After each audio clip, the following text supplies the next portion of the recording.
Welcome back to English 4.0, the radio show. Let's go!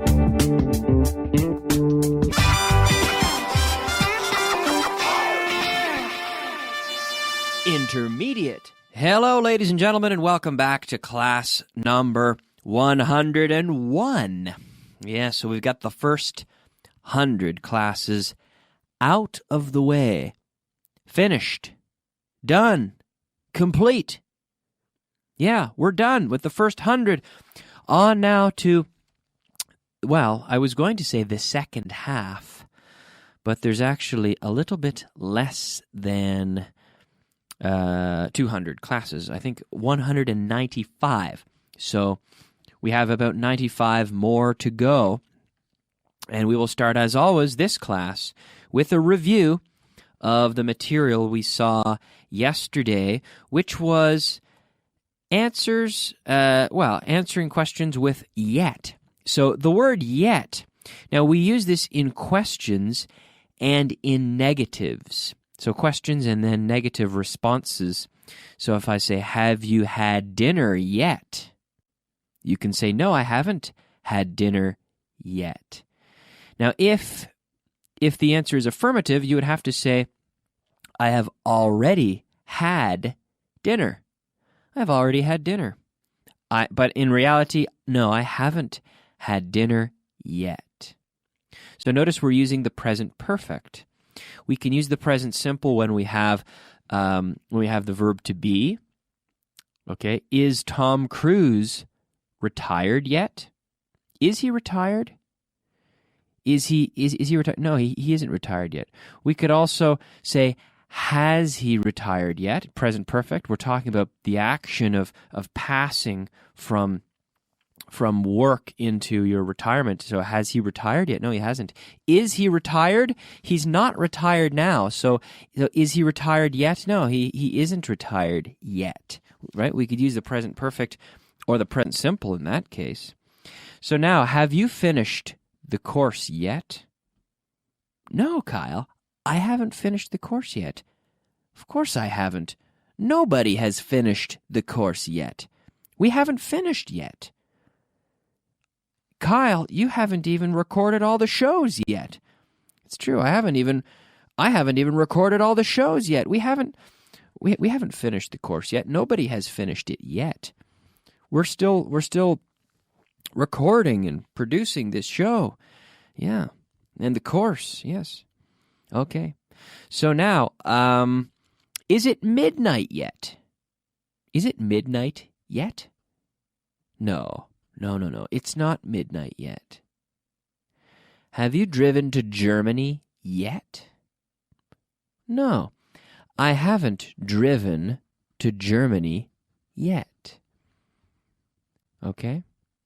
Have we reviewed the vocabulary yet? I asked this question yesterday. No, we haven't reviewed it yet. We'll review it later in a few minutes. Have we reviewed the second part of class, or the last part of class 100 yet?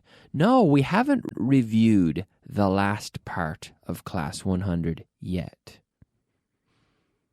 Is it the end of the month yet? No, it's not the end of the month yet. Okay, now, continuing with yet, now we can practice with the interrogative.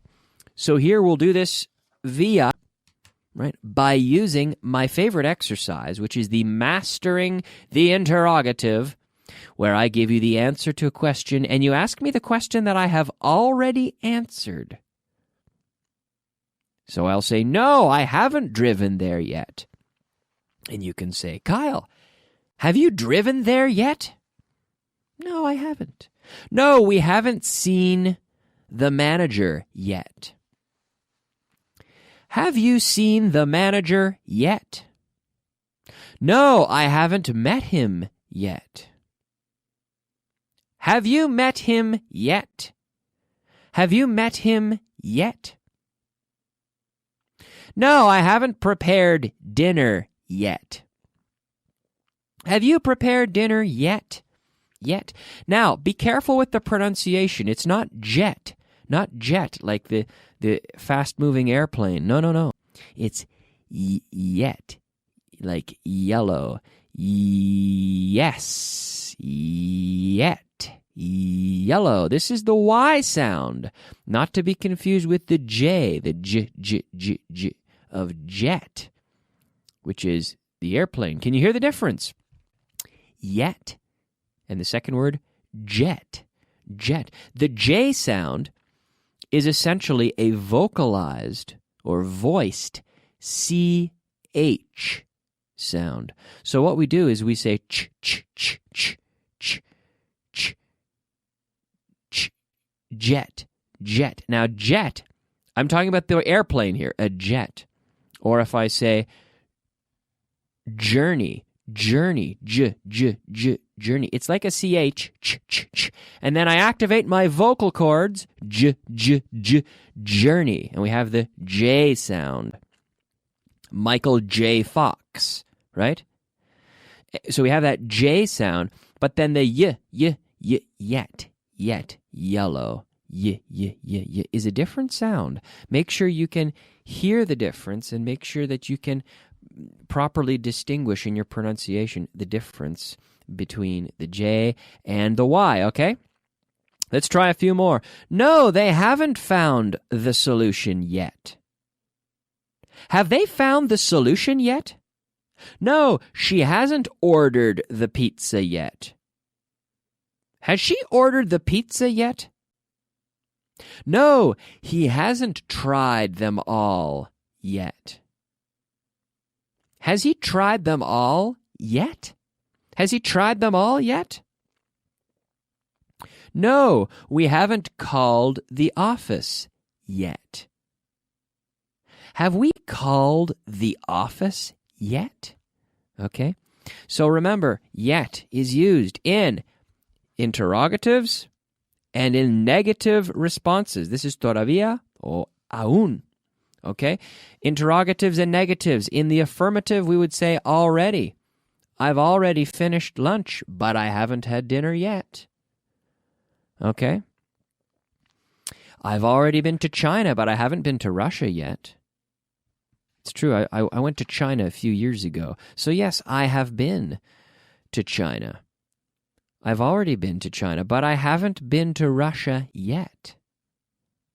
Okay?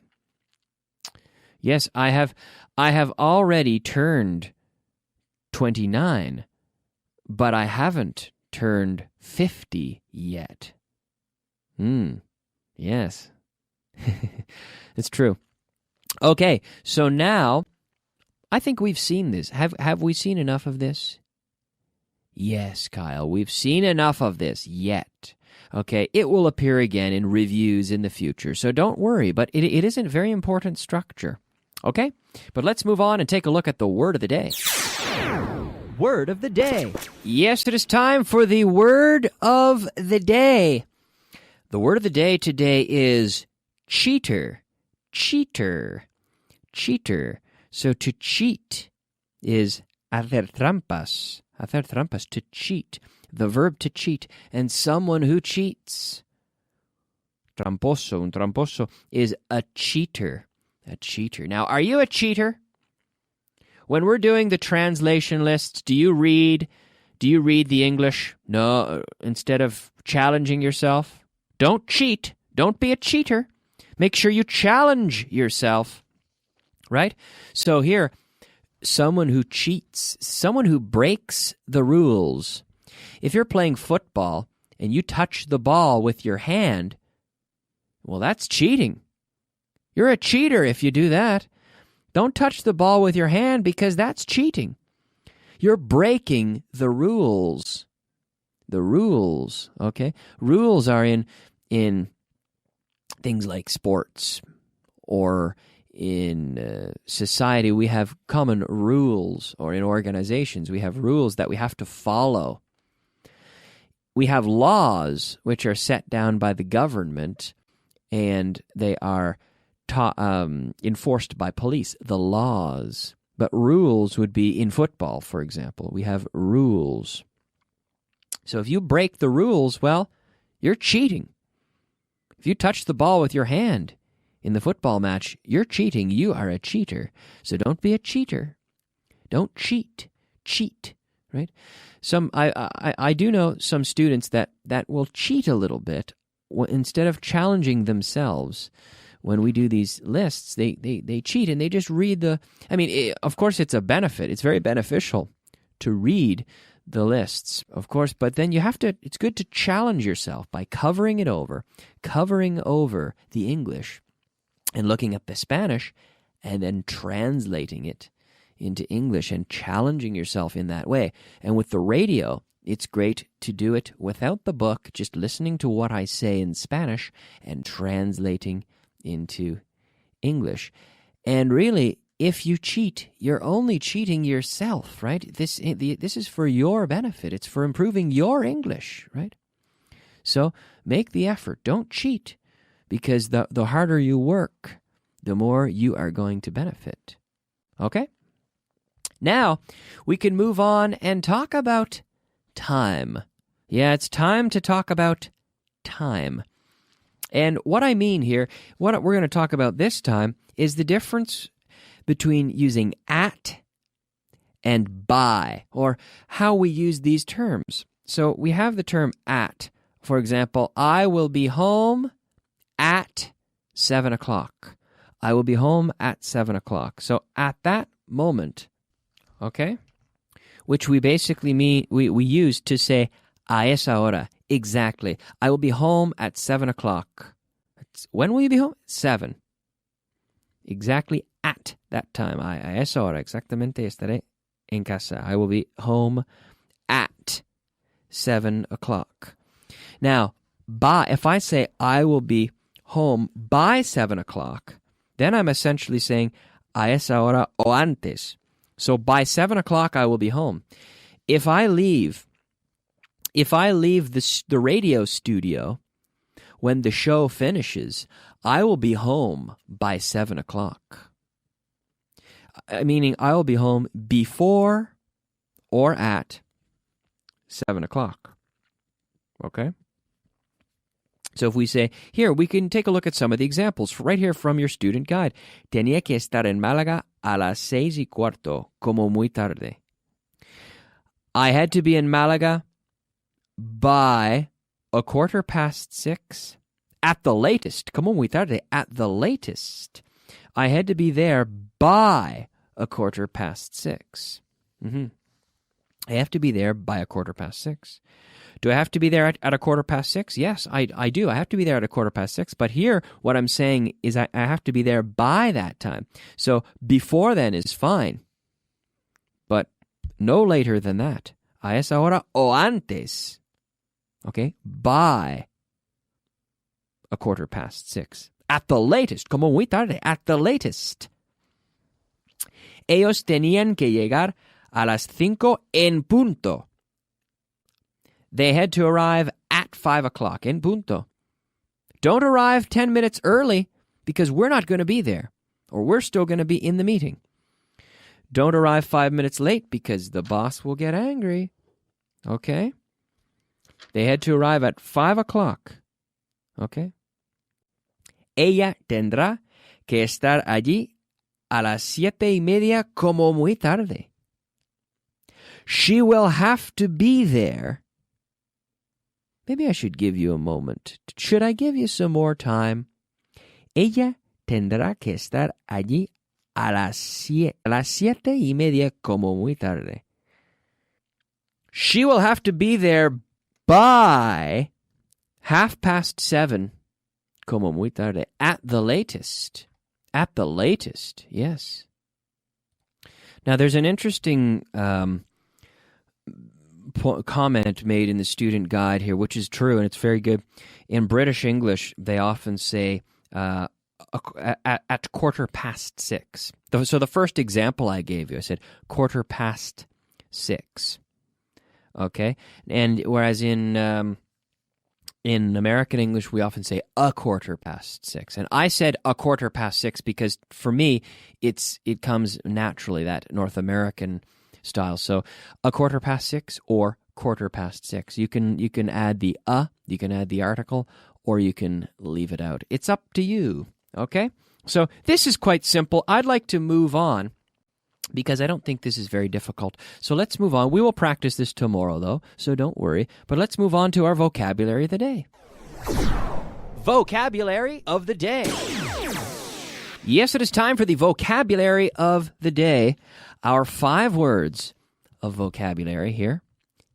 The first word, temor, miedo.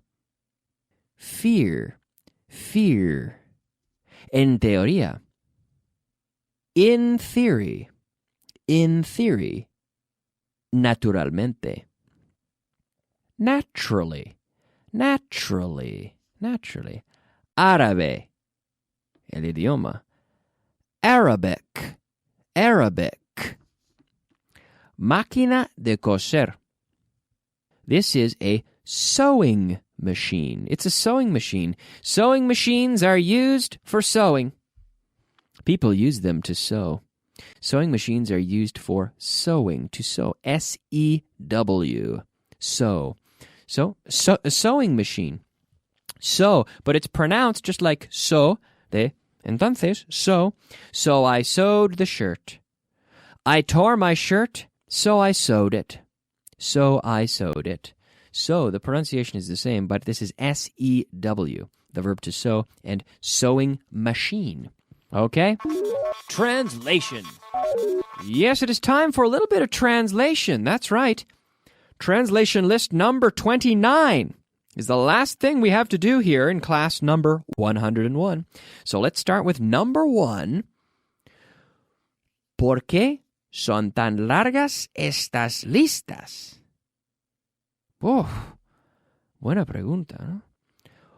Why are these lists so long? Number 2. Hablas demasiado. You talk too much.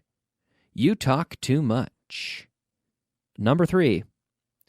Ocurre de vez en cuando. It happens from time to time. It happens from time to time. De vez en cuando. From time to time. Number 4. ¿Con qué frecuencia ocurre? How often does it happen? How often does it happen? Number 5. ¿Fue tan fácil como decían? Una pregunta. ¿Fue tan fácil como decían? Was it as easy as they said? Number 6. ¿Hubo problemas? Were there any problems? Were there any problems? Problems? Notice you can't see it, but I'm closing my lips with the M, which is very important to complete that M sound. Problems? Problems? Were there any problems? Okay, we are out of time. There is a little problem. The problem is I don't have any more time left, so we have to go to a break.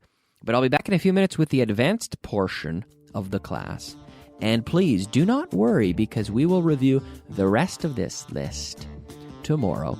We'll finish all the translation. We'll review it all. Okay? Tomorrow, I will see you then, right? Will you be listening? I hope so. See you then. Bye-bye.